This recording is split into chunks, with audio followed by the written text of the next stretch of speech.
It's 6 o'clock in London, it's 1 p.m. in New York, it's 1 a.m. in Hong Kong, 3 a.m. in Sydney, 10 a.m. in San Francisco, and 10:30 at night in Mumbai. Anyway, greetings, good morning, good afternoon, or good evening, depending on where you are in the world. My name is Patrick L. Young. The IPO-VID Livestream, Series 5, Episode 5, that makes it number 29, goes live here. So, after another frenetic week, Coinbase has been down a third and is now only down about 20% from the all-time highs as we await its results. Presumably those results are going to be good enough to dilute the current price-earnings ratio of 475. It's been bobbing around the Coinbase stock in Young's pyramid during the course of the week. As we showed you a couple of weeks ago, it debuted at number 1, a bit like Frankie Goes to Hollywood, and has thereafter undergone a rather tortured time, a bit like Frankie Goes to Hollywood. At the bottom of tier 1 in undiluted form, fully priced even with options, it's somewhere in the middle right now. I mean, no matter how you approach every options, warrant and Harry, it comes out a bit, maybe a bat squeak behind Hong Kong exchanges at the top of the pyramid as I speak in a fluid and dynamic market. Speaking of fluid and dynamic markets, 30-year Treasury money in the United States of America is hovering around 2.25%. Oh, the yield of it all. While the Bitcoin price we didn't actually manage to look at before we went live for at least 15 minutes, so we can confidently say its price is somewhere between 0 and infinity as usual.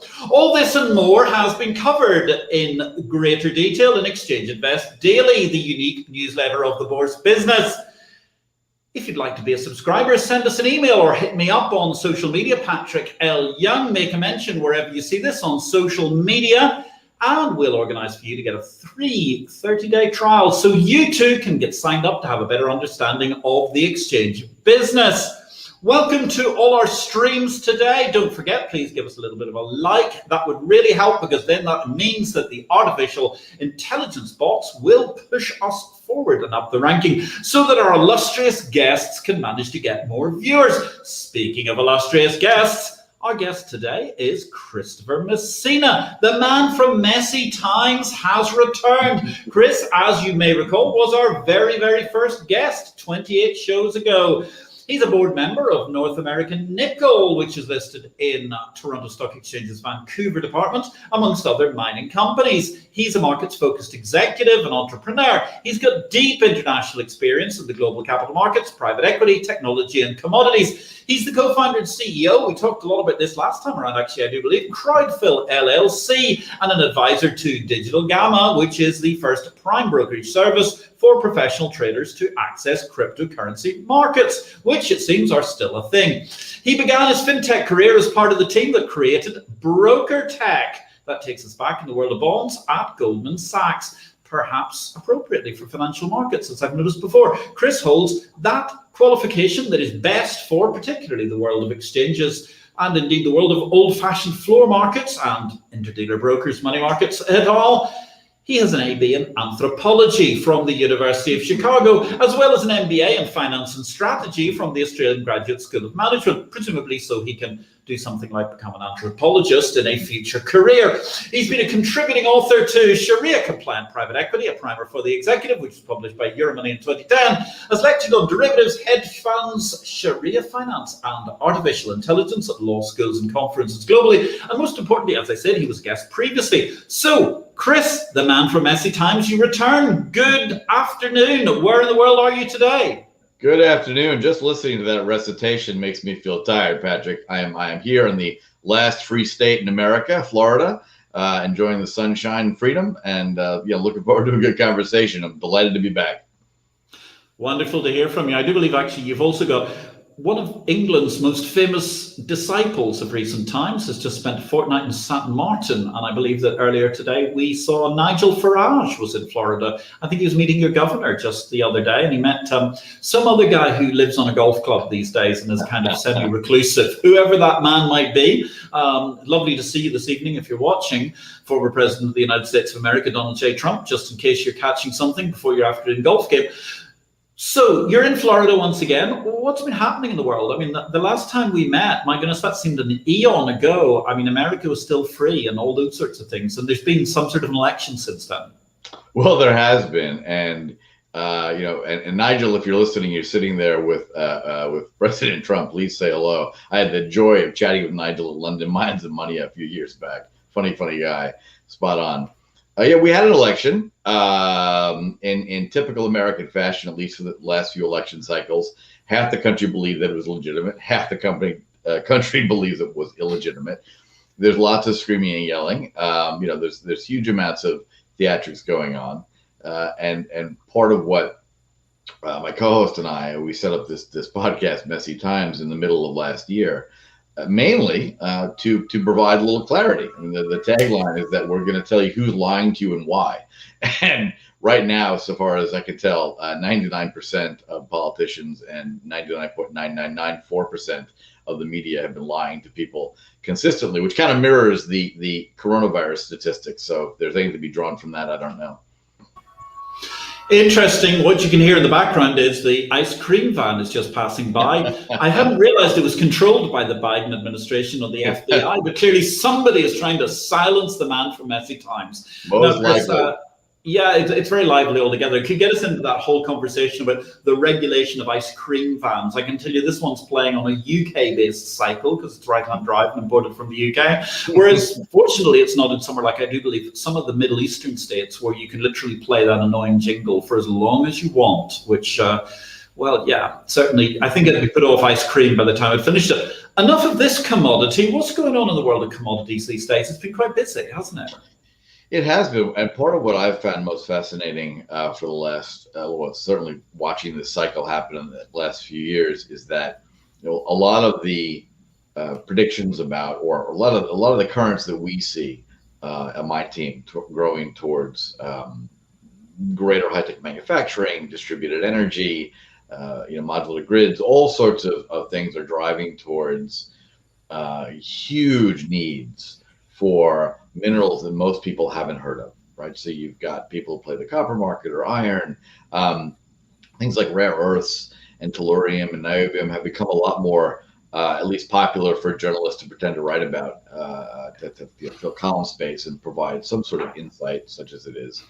But many of the new tools that we're going to be relying upon require all sorts of things that people have only heard about tangentially. And one of the core tenets to what we're building, I'm the chief strategy advisor to a massive rare earths mine in South Greenland, is that when we're talking to investors and people who are looking to get into this market or be a participant in critical minerals markets, if you've gotten yourself a time series from one of the data sources and they've taken a look at backwards looking demand and supply, and they're making some projections going forward, in our mind, that's great. That's a starting point. But if you believe in anything other than a sharp, psychotically steep hockey stick in demand for almost all of these materials, our investment is not for you, right? If you believe that there's kind of 15% CAGR or 8% CAGR, or play with your happy little Monte Carlo models, go do something else. Because if you don't believe that there is a radical transformation of the technological landscape coming, then keep investing in railroads. Interesting. Of course, there's been quite a lot of bidding wars going on for old-fashioned American railroads just recently, with the Canadians launching bids, et cetera, et cetera. But so talk to us a little bit about rare earths, because I don't really think anybody understands what they are. I mean, I'm just about able to get to the end of the metals that they put into racing cars, and you reach sort of unobtainium or something, which is a flash point of like 1,000,000 degrees and then burns like a supernova, and it basically weighs nothing. But rare earths, what exactly do they do, and why are they so important? Well, here's why it's so important, and for those people who stumbled through high school chemistry and were exhausted at the end, we're gonna give the primer version of this. You don't have to hurt your head further. For those of friends of mine who majored in physical chemistry, they'll be appalled at the analogy I'm going to give. But if you look at the lanthanide series, you remember the picture of the periodic table, which is the last one in a series of attempts to organize the elements in a rational fashion. Even then, you'll see that you have to pull out two series from the families of elements, and one of those is the lanthanides. And part of the reason they're so tricky from a production standpoint is that if you remember those simplistic diagrams of electron shells around the atom, right? If you remember that from even your high school years, higher up in the table, like H2O, it's fairly simple to break the bonds of hydrogen and oxygen. It's not that hard because they only have fewer rings, smaller rings. So you're, by breaking or moving an electron, you're actually not doing the energy required is not nearly so much as it is to break apart atoms when they're higher up in the periodic table. The lanthanides are very far down, and therefore they're very chemically similar to one another, which makes it tricky, a bit of a science, a bit of an art, in order to provide the conditions under which you can separate lanthanum from cerium, from praseodymium, from samarium.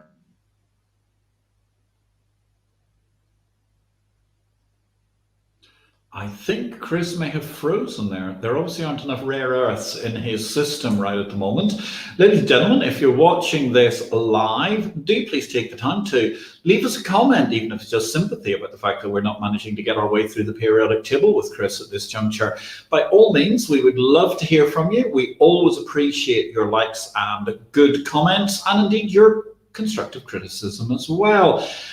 Whatever you'd like to, if you want to ask Chris a question when he returns in a moment, by all means, line that up and we'll be very, very happy to talk to you. And in the meantime, don't forget, you can check out Exchange Invest at exchangeinvest.com, which is the daily newsletter of the Bourse Business. It's published by myself, and of course, we're right on top of all of the major topics that go on in financial markets and the financial market space. Equally, if you're here and watching this show, we've got, what, good grief, an archive now of 29 different shows. The first one featured just yours truly, talking about the landscape of the world.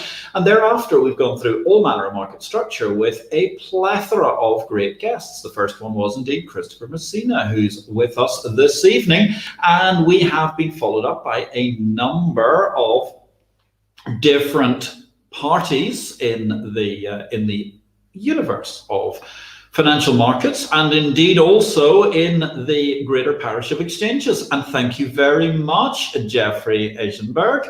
Yes, Chris is frozen over in Florida, climate change at work. Who knows what could be at work here? Could it possibly be a nefarious operative for from the Democratic Party that's managed to do in perhaps the fan of his computer? I don't know. Hopefully Chris is going to be back with us in just a couple of minutes, ladies and gentlemen.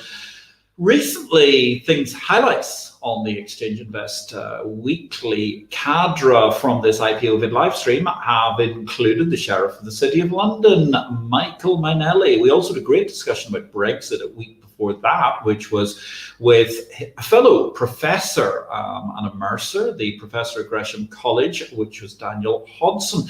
He was, of course, the former chief executive of the Life Exchange, and he was one of many parties who we've had great conversations with, lively conversations with during the course of this series. And thank you once again, Jeffrey Eisenberg, for your comment. I'm not sure where you are in the world, but clearly you haven't managed to yet lose it.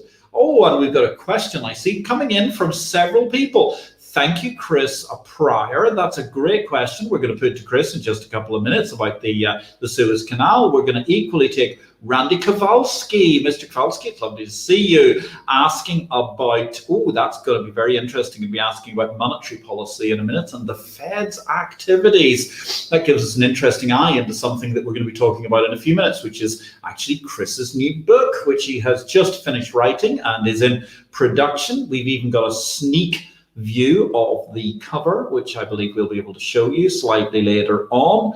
And at the same time, thank you very much, David Fenn. I agree completely with your comment, which is why we're missing him so on the show at the moment. Yes, as David Fenn notes, Christopher is always an innovative and provocative anthropologist. I totally agree. And isn't it interesting how in this age of financial markets being obsessed with quants and pointy-headed rocket scientists, mathematicians, how many creative and interesting people happen to have come from the current generation and the previous generations of financiers over time. Whereas nowadays we seem to have all got very, very hyper-mathematical, something to do with perhaps a big data universe. It'd be interesting to see how that changes over time and how we can discuss that. Because we were looking at data and the sovereign individual just a few shows back with Colin Howard, who was on giving us a very, very interesting discussion about the world of data. the individual's own possibility of looking after their persona and so on. And that was echoed then the following week when we had Sandra Rowe talking from the Global Blockchain Business Organization, the Global Blockchain Business Council, which was a handy refresher on not just what DLT can do for you, but I suppose what we can do for your DLT, to paraphrase John F. Kennedy, if only he'd lived in the digital world. So, ladies and gentlemen, our guest at the moment is sadly not with us, a little bit like Toby the Pug over my shoulder. I hope that certainly, unlike Toby the Pug, who's no longer with us largely because he's dead, that's not befallen Chris, and it's just he's having some sort of a computer problem. I don't believe the weather outlook was too bad. And here he is, he's returned. Wow. Chris, the great news is you've got a queue of questions awaiting you, so you can race through the periodic table and finish, and we're ready. Your fan base awaits you. They were extremely stressed at your non-appearance for a while. I tell you, well, clearly the Biden unity government has exercised their internet kill switch on my connection. So well done, boys, but I found a workaround, which I'm not going to share. It'll take them at least 45 minutes to figure out that one. So apologies for that. Apologies for that.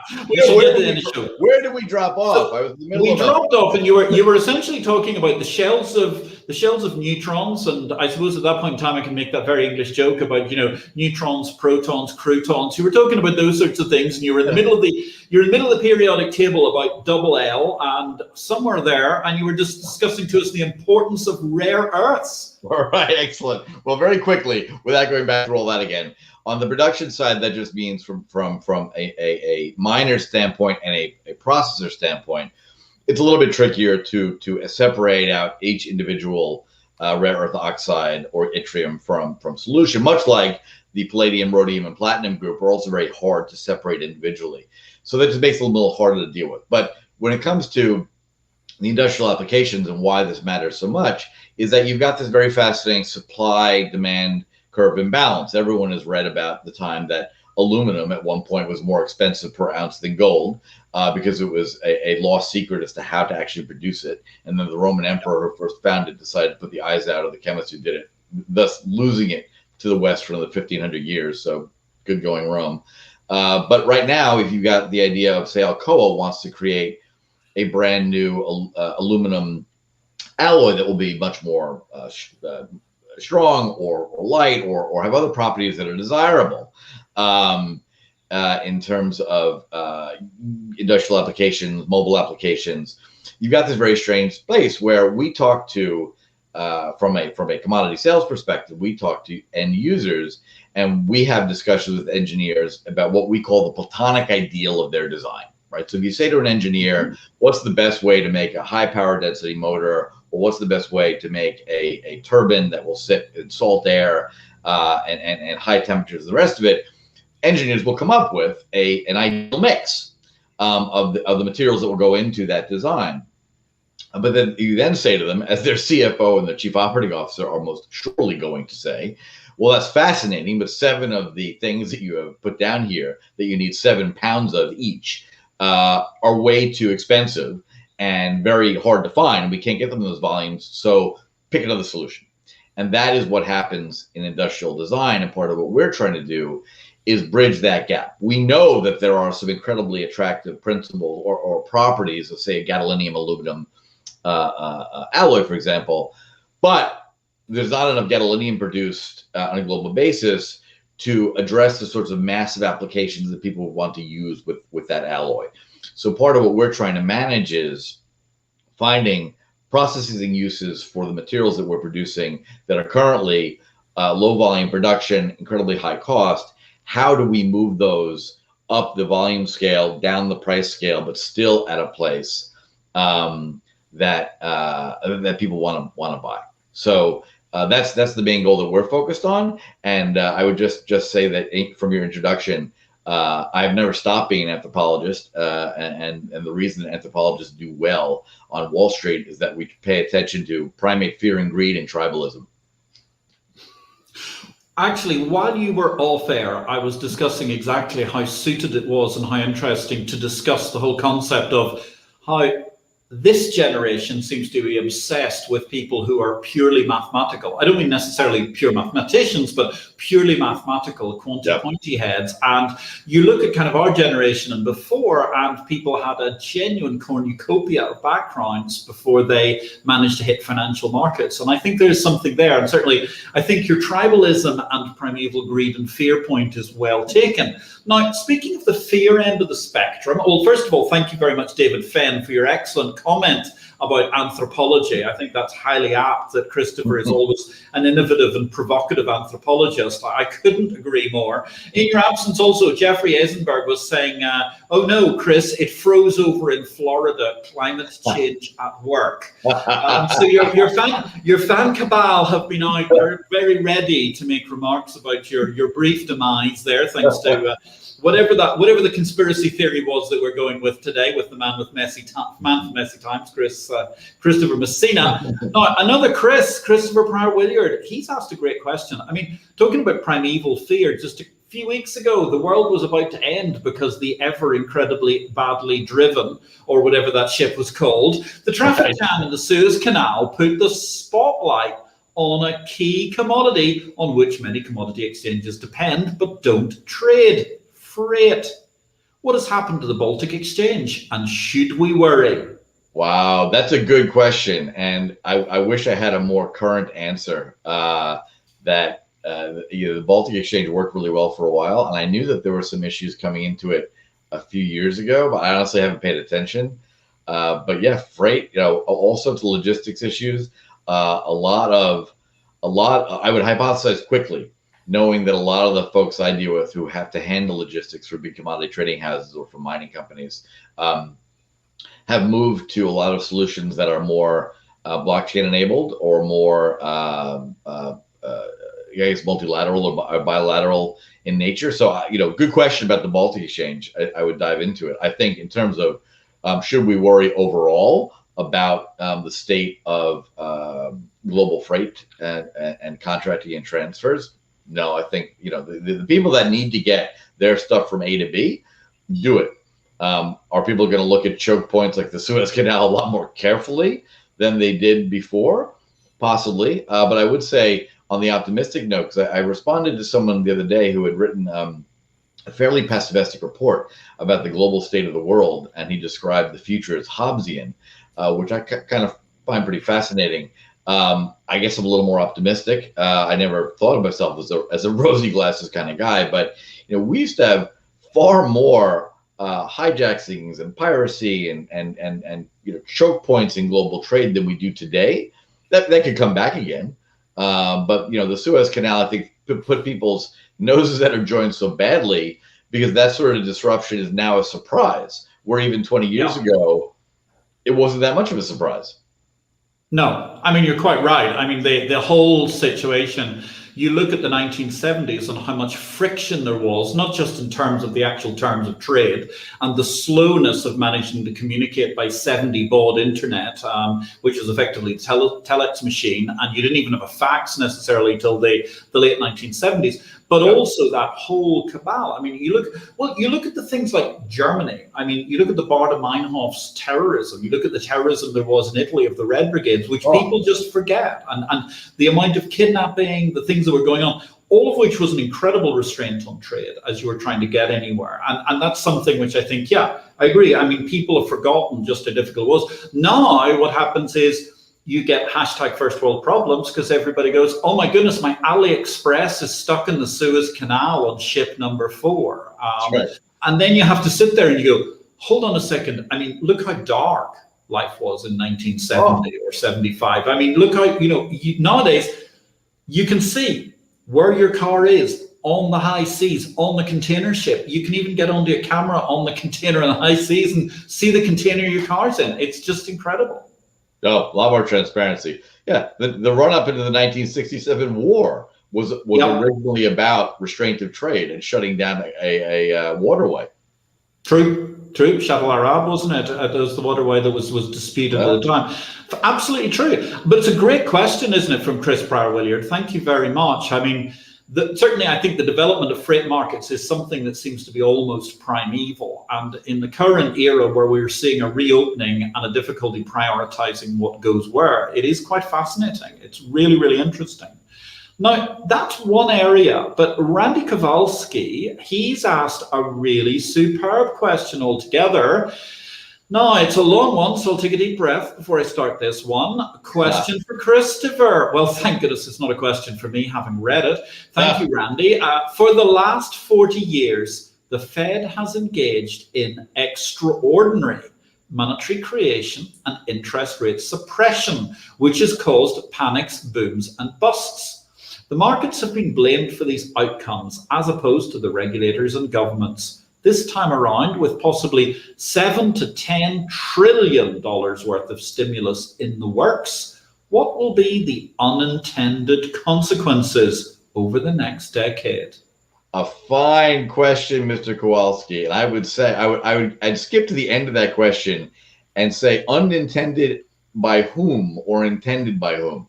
The Fed is a disaster and should be gotten rid of instantly. There's absolutely no reason on earth the Federal Reserve should continue to exist. It's nowhere in the Constitution, which sets monetary policy.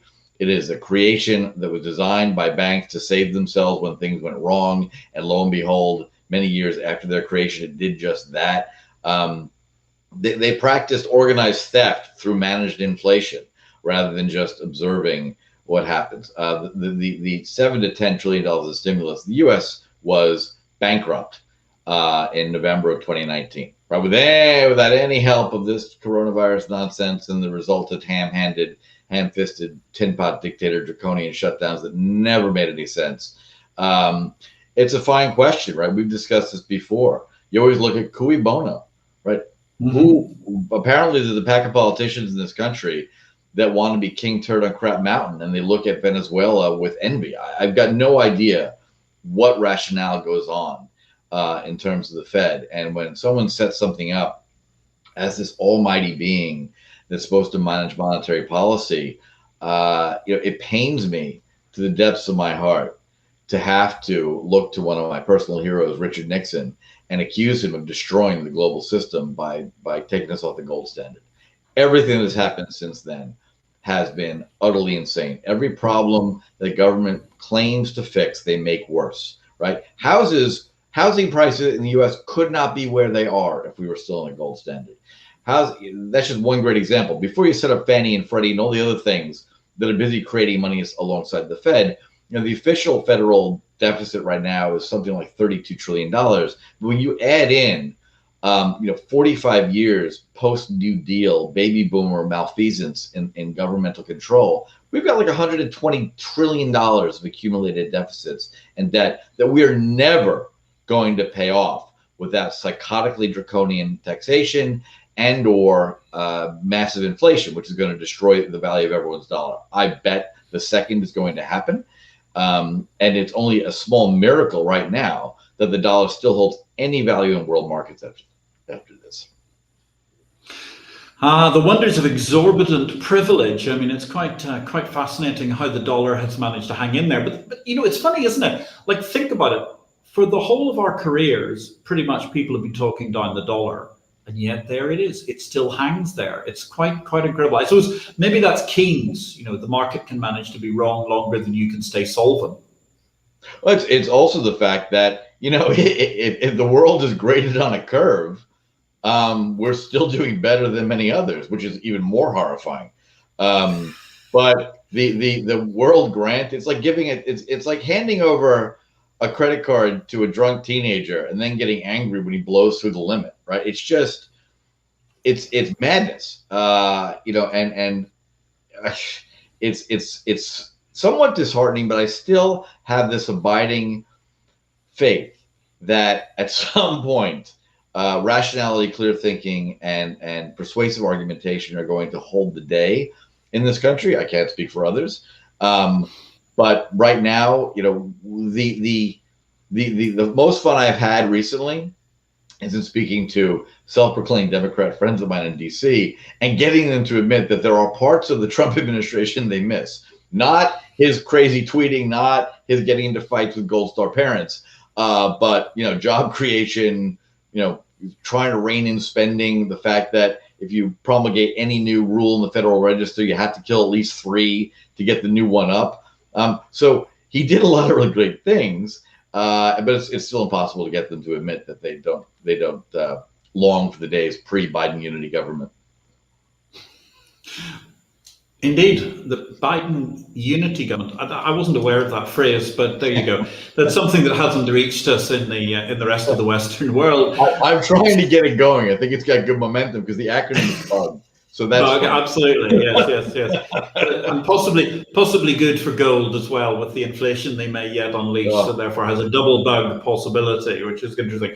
So therefore, I mean, you've just opined magnificently on all these sort of fascinating issues to do with the Federal Reserve, which, as you mentioned, is a very new central bank. I mean, that's the thing people don't remember. It's only formed barely 100 years ago, which is, like 50 years or 80 years after the Central Bank of Serbia, even the national bank.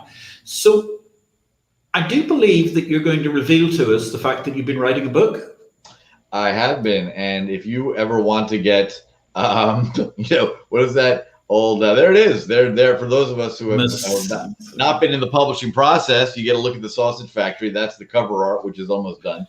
And there's me on the left demonstrating how I deal with swamp beasts in my daily life. So I was prompted to write this.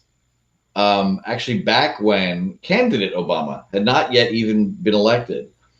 And I always say to colleagues and to employees especially, I don't want to hear about a problem unless you've given some thought to the solution, right? If you come and with an obvious exception, if you find out that someone is stealing or committing fraud or insider trading, of course, come tell me that. But if it's, I think something should be done better, I don't like the way this is done, I don't want to hear about your criticism because now you've just handed me one more problem to deal with. I don't care, or I might care, but I'm not going to have bandwidth for it. So please at least give some thought to a solution. And so following my own advice, I had a very poignant moment. I was in London working foreign exchange, as it happens, helping them fix some international issue. And I was in a hotel room in London, 5 hours ahead of New York, and I had a very young child. And I called home to kind of comfort her. She didn't understand why Daddy couldn't be home. Right, so I'm out earning a crust, and then I hang up that phone call and I turn on the TV for God knows what reason, and there's candidate Obama excoriating the rich and saying that anyone who earns over a certain amount should pay more and more than their fair share, which always seems to be someone else's money, not his. And I just thought, well, this is absolute madness, right? That you've got a spendthrift government that does nothing but spend and spend and spend. There used to be a difference in the country. There used to be the Republicans and Democrats, and the Democrats would argue for labor and they would try to squeeze more concessions out of capital owners, and Republicans would fight for the rights of capital and defend the sound dollar and the rest of it. But they've been on a bipartisan spending orgy for decades now. And I realized that, my complaint about the distortions caused by multiple layers of American government, which destroy markets, which destroy lives, were sound, it's highly reasoned. But if I were going to say something about it, I should present a solution.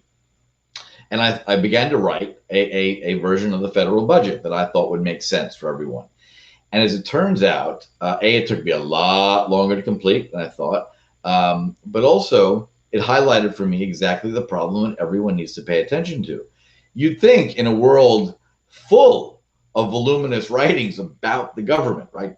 Democrats write nasty books about Trump and Reagan, and their readers love it and get happy, and vice versa. Or someone will write a very smart expose of why the Veterans Administration doesn't work or why this department doesn't work. And I realized, I have read a lot of them, and they're all very, very succinct, written from all sorts of political perspectives. I realized that what was lacking is no one had bothered, because you just take a point, you just point to HUD and why that's bad, housing and urban development, or you just point to labor and why that is good or bad and how that should be funded. It's only a piece of the puzzle. If you don't present a complete picture and say, here is what the overall fiscal picture of the United States looks like, here's how the government is funded, here are all the surprising things, that Americans will find out their government does that they are startled to find out the government does, and which is the government didn't do. Never mind all the things that people mistakenly believe the government does and just completely and utterly fails to do. I realized that the only way to present this was to present it holistically, but also in detail. So I've gone through every single line item of the federal budget. I've gone through every department, when it was founded, who founded it, and why. Half of them were, or not half, a good chunk of them were funded and created as an experiment, and which made me roar with laughter, because as Milton Friedman said, there's nothing in this world nearly so permanent as a temporary government program. So, book is almost done. It's with my final readers right now, and I am excited to get all the feedback, both vitriolic, which will mean I've hit a nerve, and positive. I think it sounds like a fascinating project altogether. I mean, it's a really, really interesting topic. So can you share with us, one or two of these exciting issues that are in Messina's federal budget that we might not know about? You bet. Well, I mean, one of the core principles that I went through is that simple is always better, right? And simplicity and clarity are the enemies of the administrative state. And by the administrative state, I mean that entire government apparatus that has grown up post-World War II, comprised mainly of non-elected officials, not unaccountable officials, faceless officials. And this is not unique to the US, but I'm only focusing on my nation. Hundreds of thousands of rules and regulations that you don't even know about that will land you in jail, right? I mean, Harry Silverglate wrote one of his great books about 3 felonies a day that you just living your life can run afoul and do run afoul of the law constantly. And you'd be surprised to find this out, right? So one of the core tenets of the book is got a few very simple organizing principles that are applicable to every single department, every single expenditure, every single law that would be creative. I quote Penn Jillette, who's one of my favorite philosopher comedians or magicians. As he says, using Occam's razor, if you're in a society that if you don't want to punish someone who's done nothing wrong, why do you want to reward someone who's done nothing right? Right. So in that instance, right now, we've got immediate term distortions, like the government shut down the economy for no reason whatsoever because of a bad flu season. And then because they shut the economy down, then they thought, well, that's great. Well, now we can perfect our ideal of having people be completely beholden to the state. And so now we're going to start writing them checks. And if you get unemployment, well, on top of the state unemployment you get, we're going to give you another $600 a week. Well, all of a sudden, $600 a week plus the state unemployment you get might well have been more than you made anyway, right? So you got all these people who are not going back to work. You got across the country, restaurants and others who are opening up, who are trying to find employees, and they literally can't find employees because sitting at home on your couch playing Fortnite and drinking beer is more remunerative than going and getting a job again. So that's one great instance where the distortions are happening in real time and everyone can see it. But the others, go back to housing and urban development, Fannie Mae, Freddie Mac, the creation of the 2007-2008 crisis, which the moment it happened, the apologists for politicians and the media went into overdrive with this nonstop mantra of bankers, right? But that had nothing to do with it. Bankers are greedy. That's in their DNA. So what? If you didn't have the accelerant of free money from Fannie Mae and Freddie Mac pouring onto the bonfire, Congress demanding that people lend to people with bad credit, right? You would never have had this in the first place. And the American public is further insulated from those decisions because if you put your money in a bank and the bank failed, you'd be really, really careful about what bank you put your money into.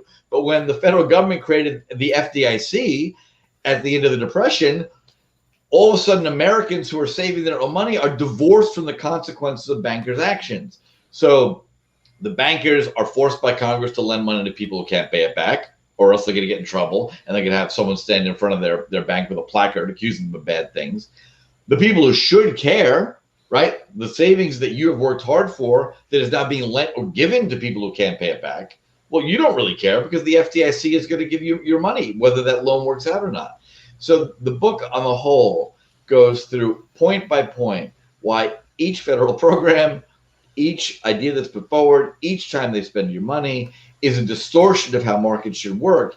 And like any eruption, it always blows up. It may take a while. And when it happens, if you're not paying attention, which is what they count on, then you're not going to tie the eruption and the bad symptom to the original cause in the first place.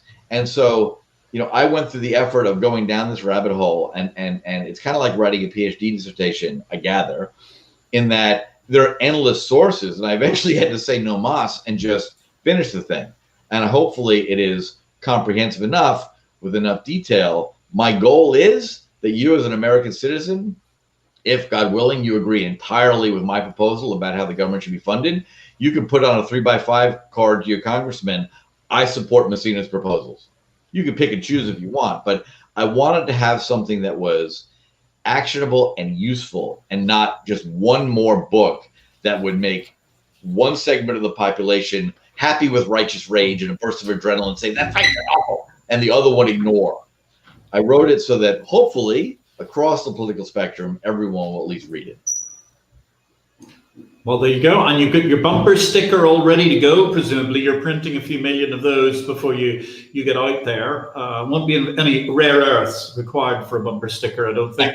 They're one of the few things you can manage to make. Not yet, but they're one of the few things you may raise. Yeah, well, it's fascinating, isn't it? I mean, especially the way government spends money. I mean, a few trillion here, a few trillion there, and sooner or later, you're going to be talking real money. It's just incredible. And that's the comment. Good to hear your insights, Christopher Messina, says one of our LinkedIn viewers this evening. Thank you all for your different comments. I've got a super comment as well from Lynn Palmer, Lynn A. Palmer Jr. Good evening, sir. Great to see you this evening. Christopher is spot on. No one is returning to work. They're better off sitting at home and collecting. Yes, it's incredible, as you say. I mean, the country is now one of professional Twitch players. They don't even have to turn the Twitch on because they get enough money without managing to look for anybody to watch them while they're playing Fortnite and drinking beer. Exactly. And what was the thing? There's a great anecdote I saw the other day where there's a McDonald's somewhere in the middle of, I can't remember where, it was paying $50 a time if you'll just turn up for an interview, and they still can't get any takers. Crazy. I mean, that is hashtag first world problems writ large, I've got to say. It's crazy. It's just amazing. So what are the best ways? I mean, okay, you're going to provoke a lot of thought when this book comes out, and it's hopefully going to come out in a few weeks' time. When you look at Messina's budget, and therefore, the man from messy times, when you're creating whatever's going to be the messages that you're pushing forward, and it sounds like many, how do you try to rectify something like this? In terms of, sorry, how do I rectify it? Well, how do you rectify the government being just an out of control machine that's unaccountable and spends so much money? It really has to be, people have to wake up. The thing that I found so utterly fascinating is that, and this is where my helpful anthropology degree comes in, right? There's nothing to not understand about the last few years. There is a group in this country that bizarrely believes that everything will be great if an all-powerful government just gives you stuff. Oddly, it's never worked anywhere, but they somehow think this magically this time they're going to get it right. And you've got another group that believes in this apparently antiquated ideal of individual rights, responsibilities, and freedom. And it's not an accident whatsoever, right? I give credit where credit is due. And a good friend of mine who grew up with Bill Ayers outside Chicago, there's no accident. I mean, the left chose, as a result of the turmoil in the 60s, to take a page from the Society of Jesus in the Catholic Church, the Jesuits, who decided they were going to transform the world through education. Right? If you can get in at every level, from nursery school to college, and promulgate a worldview that's not objective, that is completely agenda driven, you're going to achieve results. Now, when people like me, there are others who were making this argument 20, 25 years ago, and I refer to them as the draft dodger generation, right? In the sense of, one of the core things that's interesting in a lot of anthropological study of many societies is that there are transition ceremonies to adulthood. And those can vary wildly across societies. But in the West, what happened in the 60s in America, we had this very odd idea that for the first time ever, first time ever, when there was a draft for military service to go serve in Vietnam, the decision was made for some insane reason that if you happen to be studying in college, you get to defer your showing up for your draft appointment. So rich kids whose parents could afford this instantly shoved them off to college, whether they were going to go to college or not. Now it's time to go to college, right? So now you're in college. 4 years later, the war's still going on. Oh, man. So now I got to pay for my son to get a master's degree. What do you mean the war's still going on? This is nuts. When is this going to end? So now he's in a PhD program. So from a anthropological societal perspective, those people that dodged that responsibility never became adult men. I'm sure that's going to irritate a lot of people, but it's entirely true. So from a societal perspective, they never became adult men, and they thought like children their entire lives. And because they thought like children their entire lives, they welcomed goofy, childish ideas like Marxism, which only anyone who's never worked in the real world could ever believe is true. And they have now spent a good 40 or 50 years promulgating this nonsense through our universities. And for those of us who criticized this 20 years ago, we were told that we were nuts and we were paranoid and this couldn't manufacture. Well, what do you think the last summer was about? Or people getting canceled on Twitter? You know, when we were kids, we were taught by adults, and then children reinforced it. If you whined because someone called you a name, they told you, sticks and stones may break your bones, but words will never hurt you, right? That was internalized. Now, words are violence, and kids need trigger warnings, and they need to be protected from bad thoughts. All of that is horrifying, and all of that is in the service of pushing a centralizing statist agenda where you listen to and are protected by mommy nanny state. And they've done it. They've done a startling, phenomenal good job. And until people stand up and say, I'm pointing that out for the nonsense it is, it will only get worse.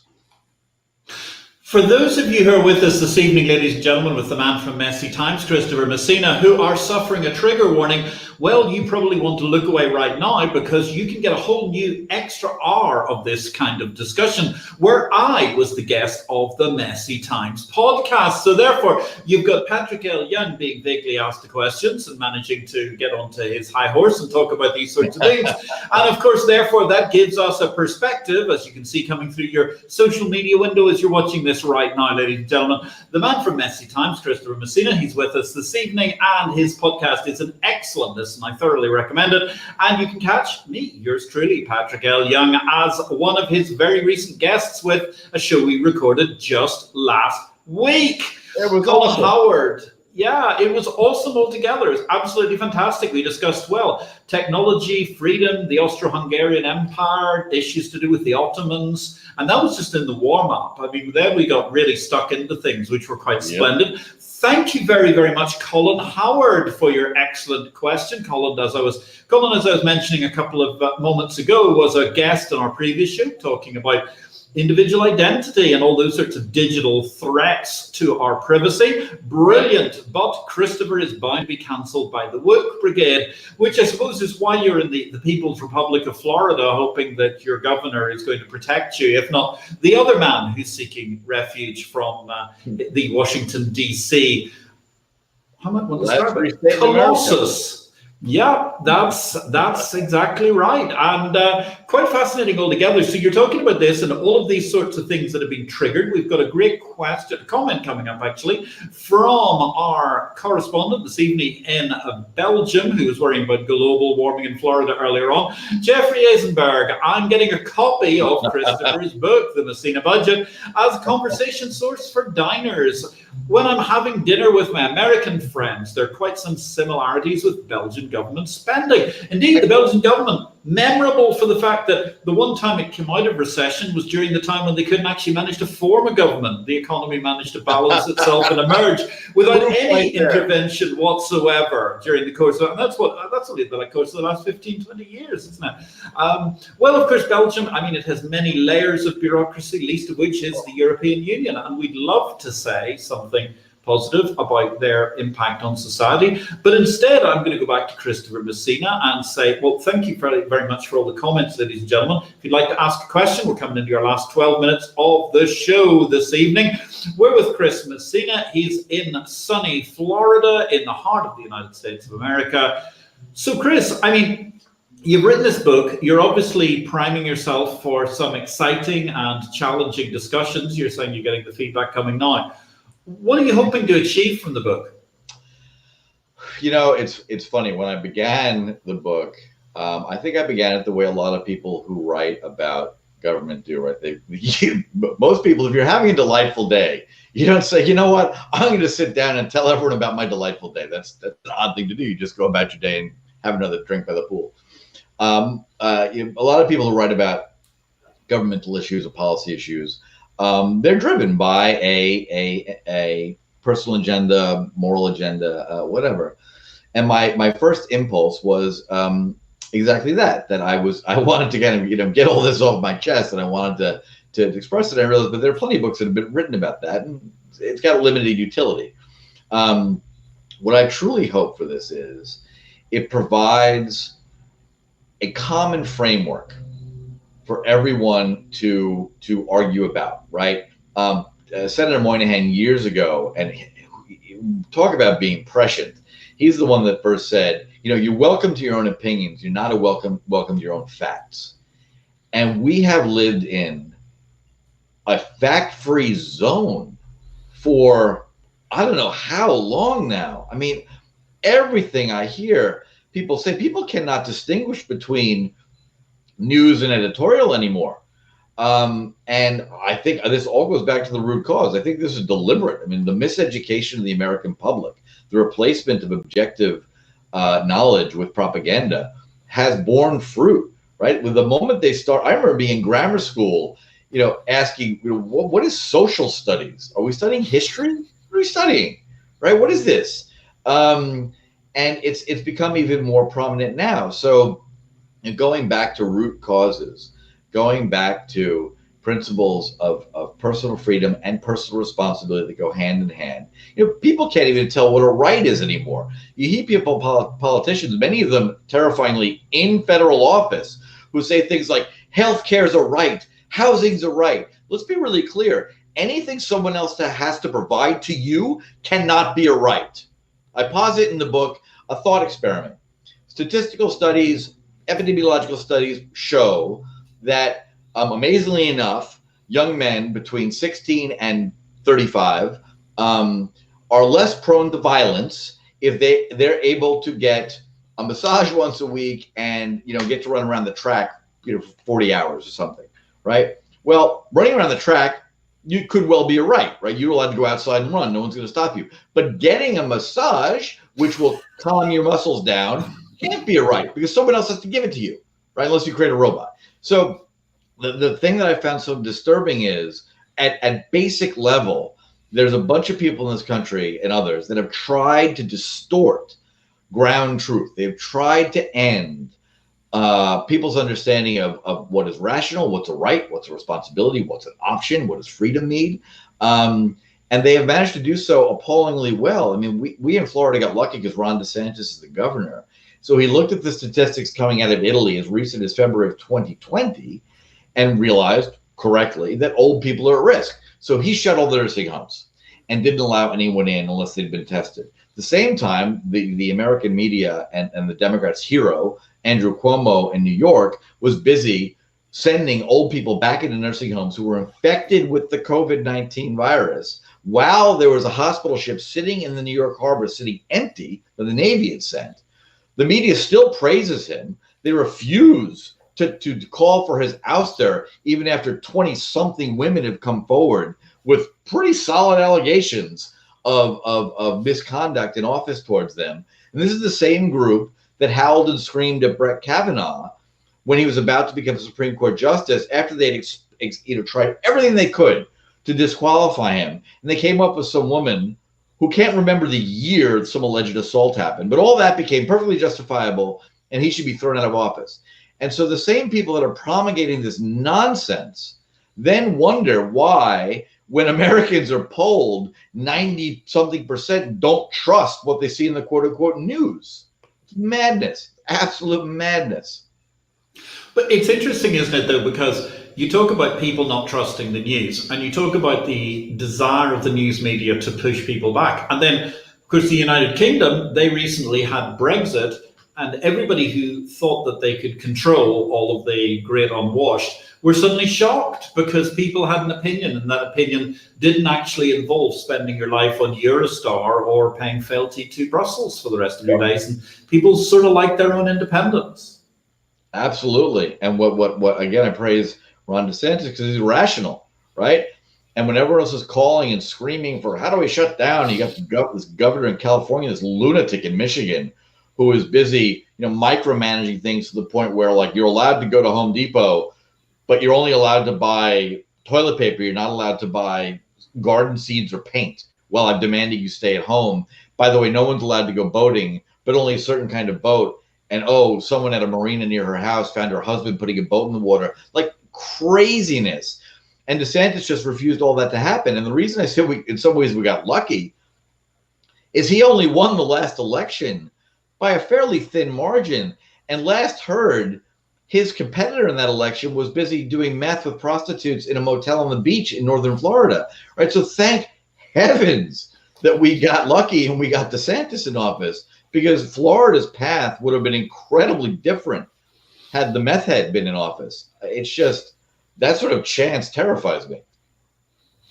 Well, obviously, unfortunately, our time here is only temporary. Wish we were under the state and we could manage to extend time at all points in time like temporary government departments. Or indeed, given that Colin Howard is watching this evening, I have to add the 3-month-long temporary 1960s 70-mile-an-hour speed limit in the UK. It is, seems to be still going, which is a lot of trimesters later. Great question actually just come in from Martin Watkins. Good evening, Martin. We missed you last week. Sorry you couldn't make it. Christopher, very insightful. I am intrigued as to who has the mandate to decide who gets what rights. If left to popular opinion, we could be in for a bumpy ride. Absolutely, Martin, spot on. And that's part of what I address in the book, is that good sound Republican government does not mean that whoever happens to be in the majority at the moment gets to write the rules, which is what we're getting now. It requires a commitment on behalf of all of society to understand there are some things that are inalienable rights. And it's a very slippery slope, right? Because part of the major headache, Lenin used to say it, that the bourgeoisie are going to sell us the rope with which we hang them. Right? So you've got this very difficult issue, which hopefully we're not encountering. But there's always a fear in any sort of democratically elected society. If you have a party get into power, that the next thing they do is change the rules of the game so significantly that the revolution becomes permanent, you don't have a free society anymore. And it's a nebulous thing, and it's far more fragile than most people realize. And you look at the fact that Venezuela and Argentina 100 years ago had better credit ratings and stronger economies than the United States does currently. There is nothing to say that this great American prosperity will continue. In fact, you've got a polar opposite vision on the other side of the world that thinks we're absolute idiots for allowing something as important as government to be put to a popular vote. They think it's absolutely nuts. And based on recent results, they might be right. But the problem with enlightened despotism, of course, is it ends up being not that enlightened. And I will choose the messiness of the occasional misfire on democratically elected governments over an all-powerful authoritarian regime. But that's the clarion call of the book, is that the United States, in many senses, again, I'm not opining on other countries at the moment, has become a statist authoritarian regime. When the government throws Navy veterans in jail for daring to dam a small rivulet on his mountain property because the EPA decides that violates the Clean Water Act, that is a government that is out of control. And it is by chance that any one of us are not in jail. And that is how dictatorships run. and I can be the canary in the coal mine, or people can think I'm nuts. But the country is in a very bad place. I don't think it's irrecoverable, but I do think that people need to get re-engaged really carefully. The fact that we have incredibly low turnout in local elections and federal elections. I mean, de Blasio was elected the first time. 12% of New Yorkers bothered to show up to vote. Well, in that instance, people with a bad agenda who are focused on seizing power are far more able to seize power than if everybody was engaged and listened and bothered to vote accordingly. That's my message, right? Get engaged, spend a little time on government.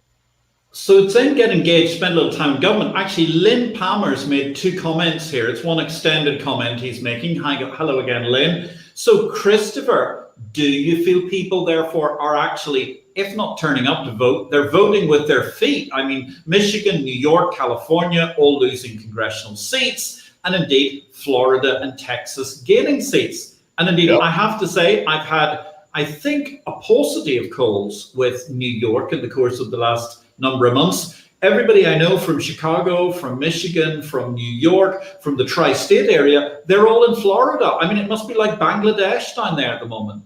1,000 additional people a day are flooding in, and it is a phenomenal place to live. It's been a delight. We came down 8 years ago in reaction to Blasio getting elected. I said, no mas, I'm done with this nonsense. Not only am I paying the highest costs in the country, but I'm not thanked for it. Oh, no. The mayor's telling me, in fact, I owe more in some nebulous way. I should pay more in some way. Craziness, but come to a rational place, but get involved. I mean, I hope to high heaven that the people who come down here voting with their feet don't continue to vote the way they did where they were, because that's what got those places into that mess in the first place.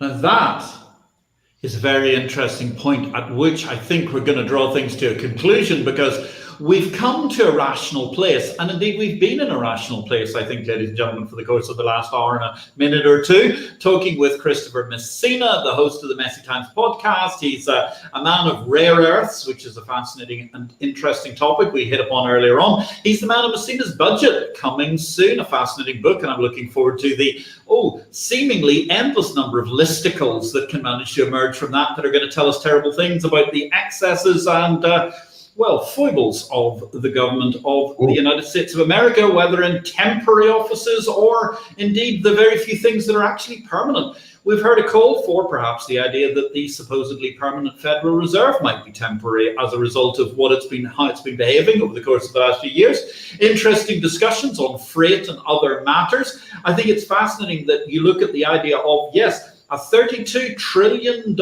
American federal debt, 120 trillion of deficits and debts held by the citizenry overall, and somehow or other the Federal Reserve believes that it's going to hold back the tide of inflation. Maybe I'm biased because I've got my gold tie on again this evening, but nonetheless it strikes me there could be very messy times in the future. If you'd like some messy times in the future, don't forget to check out Anchor. I do believe it's Anchored FM is the place where you can get all of the messy times podcasts, particularly my conversation just from recorded last week with Christopher Messina. Messina's federal budget, you'll have to hold back for the time being. It's going to be in stores soon. You'll be able to buy that copy of the book, which also shows you, I'm not sure which particular member of the board of the Federal Reserve you were wrestling on the back cover there, but certainly some beasts are not going to find it particularly palatable in your calls for a slightly more organized government.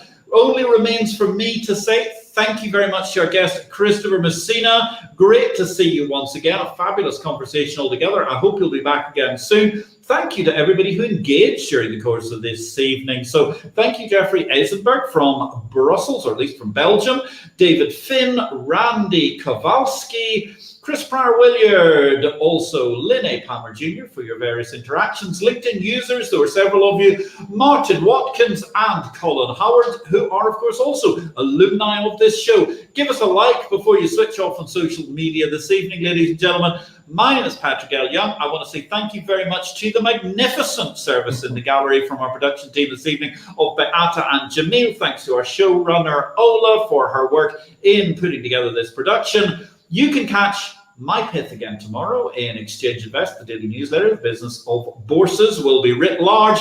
Christopher Messina, I wish you a very exciting and profitable rare earth future. It's been an absolutely terrific show once again. The man from Messy Times will return, both in his own podcast and I believe on an IPO-VID in the not too distant future. Ladies and gentlemen, my name is Patrick L. Young. Have a great week in life and markets. We're going to be back next week with Max Ganado, a legal eagle from Malta, one of the geniuses behind the blockchain island strategy as was originally created. Christopher Messina, this has been a great show. Thank you very much, ladies and gentlemen, and good day to you wherever you are in the world.